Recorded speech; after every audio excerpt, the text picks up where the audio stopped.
2021년 2월 27일 선목교회 큐티 방송입니다. 기도로 하나님께 나아갑시다.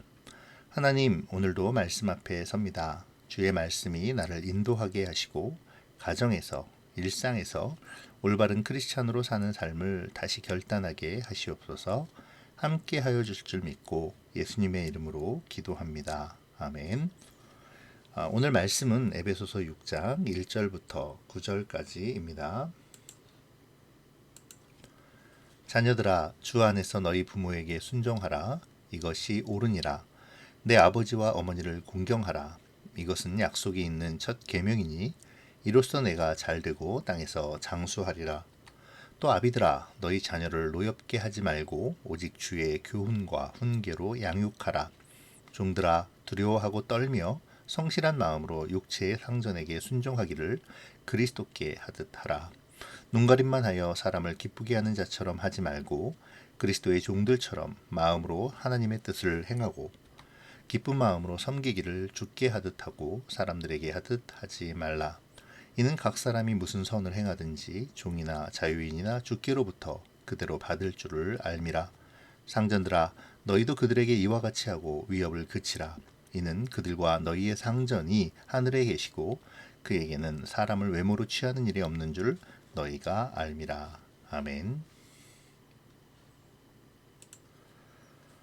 성도들의 가정 조항에 있어 남편과 아내의 관계를 말한 바울은 이제 자녀와 부모의 관계로 나아갑니다.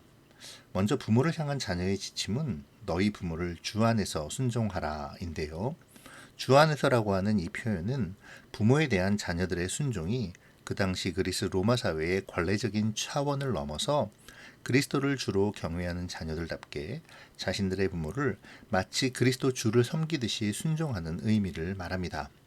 당시의 그리스 로마 사회의 가정, 특히 어느 정도 사회적인 지위를 갖춘 가정일수록 자기 자녀를 교사에게 맡겨서 혹독하게 훈련시켜야 한다는 태도를 갖고는 했는데요.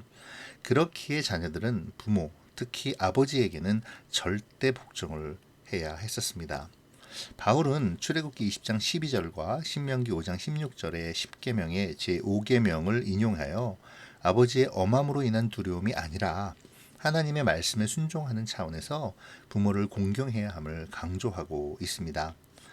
바울은 이 5계명을 인용하며 약속이 있는 첫 계명이라고 말하는데요. 이 5번째 계명은 10계명 중 사람과 사람 사이를 규정하는 계명 가운데 맨 처음에 나오는 계명이기도 하고 또 당시 유대교의 사상을 반영한 것이기도 했습니다. 고대 랍비들은 10계명의 2개의 돌판 중에 하나님을 대하는 계명판 마지막에 이 5계명이 기록된 것으로 믿었다고 하죠. 다시 말하면 자식들에게 부모는 하나님을 대신하는 존재라고 생각했다라는 것이죠. 그래서 13세기의 한 랍비는 하나님을 공경하듯이 아버지와 어머니를 공경하라. 이 세 분이 파트너가 되어 너를 창조하였다라고 말하기도 했답니다. 결국 바울은 이 부모에게 순종하는 것이 단순한 사회적인 통념을 따르는 것이 아니라 하나님께서 부여하신 권위를 인정하며 부모에게 순종해야 한다라고 가르치는 것이죠. 우리가 오해하지 말아야 할 것은 바울의 이 메시지가 단지 각 개인이 이 땅에서 잘되고 장수하는 지극히 세상적인 복을 받기 위한 수단으로서 부모에게 순종하라라고 가르치는 것이 아니라는 것입니다. 바울의 의도는 앞에서 아내가 남편에게 복종하라고 할 때에 교회가 그리스도를 복종하듯이 하라는 말처럼 복종하는 이유가 힘에 대한 굴종이 아니고 세상적인 복을 누리기 위함도 아니라 하나님의 말씀에 대한 순종이자 하나님께서 부여한 권위, 곧 하나님의 권위에 순종하는 것이다 라는 것입니다. 자녀들이 아버지의 권위에 순종하는 것이 하나님의 법칙이라면 부모는 자녀를 어떻게 대하여야 할까요? 요즘 부쩍 아동학대, 특히 부모가 어린 자녀를 학대하여 비극적인 일들이 일어나는 것을 많이 보는데요. 참 마음이 아픕니다. 그것뿐일까요? 오늘날 학벌 만능주의에서 자녀를 잘 양육하는 것이 아이들에게 공부하기 좋은 환경을 마련해주고 또 좋은 대학과 좋은 직장을 얻는 것을 삶의 목표로 삼게 하는 것이 좋은 부모라고 생각하는 이 시대적인 상황도 참 마음 아픈 부분이라고 생각합니다. 이런 우리의 상황에서 오늘 본문 4절은 우리에게 부모로서 자녀를 어떻게 양육해야 하는가에 대한 심플하지만 묵직한 도전을 주는데요. 바울은 본문에서 자녀가 부모의 소유가 아니라고 분명히 말하면서 부모가 자녀를 노엽게 하지 말고 무엇보다 하나님의 사랑에 기초한 훈계와 가르침으로 양육하라고 선언합니다. 이 선언은 어제 본문과 오늘 본문을 관통하는 주제이기도 합니다. 피차 복종하라는 것이죠. 피차 복종한다는 것이 부모가 자녀를 향하여서는 해당되지 않는 것처럼 보여지기도 하지만 섬긴다는 의미로 본다면 부모는 자녀를 섬겨주고 사랑으로 양육함으로 이 복종한다라는 것을 지킬 수 있다라는 것이죠. 바울은 자녀를 노엽게 하지 말라는 말을 사용함으로 이 의미를 전달합니다. 부모는 자녀의 뜻을 살피고 그 감정을 이해하며 존중하고 인격적인 대우를 해줌으로 자녀를 섬겨야 합니다. 부모의 세상적인 욕심으로 말미암아 지나친 요구나 강요로 자녀들을 억압해서는 안 되는 것이죠. 오직 말씀과 그에 따른 믿음의 삶으로 자녀들에게 본을 보이며 말씀을 가르치기에 힘쓰는 그러한 부모가 되어야 합니다. 그러할 때 자녀들은 그 모습을 보며 부모에게 주어진 하나님의 권위를 보게 될 것이고 그 권위에 따라 주 안에서 순종하게 될 것이기 때문입니다. 바울의 5장 22절부터 시작된 이 가정 조항은 이제 6장 5절과 9절에 걸쳐서 종과 주인의 관계에 이르기까지 피차 복종을 적용하고 있습니다. 비록 양적인 면에서 종들에게 해당되는 지침이 더 많은 그렇게 더 많지만 메시지의 질적인 도전과 의미는 양편 모두에게 동일한 무게감을 갖게 하는데요. 종과 주인의 상호관계에 있어서 피차 간의 그리스도를 경외함 속에서 자신들의 신앙을 삶 속에 드러내야 하기 때문입니다. 바울은 종들에게 눈에 보이는 자신들의 이 세상 주인을 대하는 태도에 대하여 단순히 인간 주인의 종으로서가 아닌 그리스도의 종의 자기 인식 속에서 섬기라고 말합니다. 마치 그리스도를 섬기듯이 주를 섬기듯이 순종하라고 교훈하는 것이죠. 이때 요구되는 것은 두려움과 떨림이 있는 그러니까 형식적인 말이나 행동이 아니라 정직하고 순전한 마음으로부터 우러나오는 섬김이라는 것입니다. 대충 눈가림식으로 대강 하는 것이 아니라 전심으로 그 일을 감당하고 주님을 섬기듯이 일을 하라는 것이죠. 바울은 이렇게 일을 행하면 그 대가를 사람이 아니라 주님으로부터 받는다고 가르칩니다. 하나님이 내가 일하는 것을 보고 계시고 그 대가를 지불해 주신다는 믿음이 바로 종이 가져야 할 일상의 믿음이라는 것이죠. 이러한 일상의 믿음은 곧 우리가 주님 앞에 서 있는 것이라는 하나님의 임재 의식에서부터 비롯됩니다.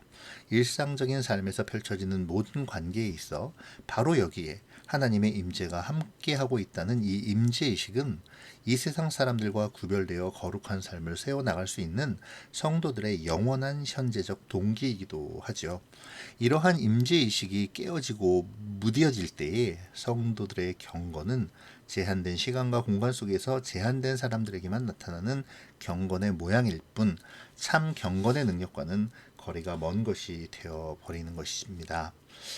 이제 마지막으로 바울은 상전들, 곧 주인들에게도 피차 복종의 원리를 설명하죠. 사실 주인에게 있어서 종들에게 피차 복종의 원리를 적용하기는 쉽지 않은 일입니다. 더구나 당시의 상황에서는 더더욱 그렇겠죠. 그러나 바울은 주인들이 무엇보다 종들의 낮은 신분과 보잘것없는 권한을 업신여기고 그들에게 위협이나 협박을 가하지 말아야 한다고 말합니다. 바울은 종들과 이 세상 주인들 모두 참 주인 되신 분이 따로 계시고 그분은 하늘에서 모든 인생의 주인이 되셔서 이 세상과는 다르게 사람들을 그 행위대로 공평하게 판단하시는 분이라고 말하고 있는 것입니다. 자, 이제 오늘 말씀을 묵상하며 정리해 보죠. 먼저 가정에서의 우리의 모습을 좀 생각해 볼 필요가 있을 것 같습니다. 오늘 바울의 말씀을 생각하면서 가정에서 자녀로서 혹은 부모로서 어떻게 서로를 대하여야 하는지 생각해 보면 좋을 것 같습니다. 특별히 우리의 자녀들에게 어떤 유산을 물려줄지, 어떻게 양육할지, 무엇을 가르칠지에 대하여 깊이 묵상하는 시간이 되면 좋겠습니다. 두 번째로는 일상에서의 나의 모습을 생각해 보죠. 오늘 말씀에서 대가를 사람에게서가 아니라 주님으로부터 받는다고 바울은 가르쳤는데요. 하나님이 내가 일하는 것을 보고 계시고 그 대가를 지불해 주신다는 믿음이 바로 우리가 가져야 할 일상의 믿음이라는 것이죠. 그것은 하나님 앞에서라는 임재의식과 연결됩니다.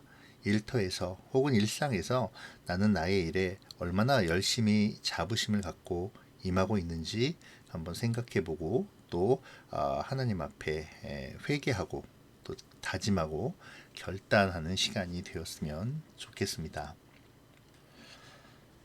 어쩌면 바울은 오늘 말씀을 통해 혁명을 이야기하고 있는지도 모르겠습니다. 당시의 사회상에서 볼 때는 굉장한 파장을 일으킬 수 있는 행동을 교회 성도들에게 앞장서 행하라고 말하니까 말이죠. 그러나 그것은 폭력적이지 않은 것이죠. 세상을 뒤엎으라는 것도 아닙니다. 사회에 순응하되 그리스도인으로서 정체성을 지키며 그리스도와의 연합을 통해 그리고 그리스도의 사랑을 통해 피차 복종하며 자기가 해야 할 일들을 지키라는 것입니다. 각자의 위치에서 그리스도의 사람으로 하나님의 임재의식 속에 섬기고 자신의 일을 최선을 다하는 삶을 통해 세상은 변화될 것입니다. 말씀의 원리가 믿음의 실천이 제대로 일어나면 부부관계가 바뀌고 부모와 자식 간의 관계가 바뀌며 상사와 부하와의 관계가 바뀔 수 있습니다. 그렇게 세상은 바뀌어 갈 것입니다. 지금까지 수많은 그리스도인들을 통해 일어났던 그리고 앞으로 우리를 통해 일어나게 될 사랑의 혁명, 섬김의 혁명, 믿음의 혁명, 그리스도인의 삶으로의 혁명을 기대하며 우리의 삶을 하나님께 맞추어 순종하며 나아가는 오늘이 되었으면 좋겠습니다. 기도하겠습니다. 고마우신 하나님, 피차 복종하라는 주님의 말씀이 가정에서, 직장에서, 일상에서 어떻게 삶을 변화시키는지 오늘 묵상을 통해 바라봅니다. 주님 앞에서라는 임재의 의식을 가지고 우리의 순간의 삶을 살아가게 하시고 가정에서 또 부모로서 자녀로서 일상에서 상사로서 부하로서 사회 구성원으로서 섬김의 모습을 드러내게 하시옵소서. 특별히 각 가정을 세워주셔서 부모가 먼저 말씀으로 본을 배우고 본을 보이고 주님 주시는 은혜로 자녀를 양육하게 하시고 자녀들 역시 주님이 주시는 은혜로 부모와의 관계를 맺어가며 순종하는 믿음의 가정을 이루게 하여 주시옵소서.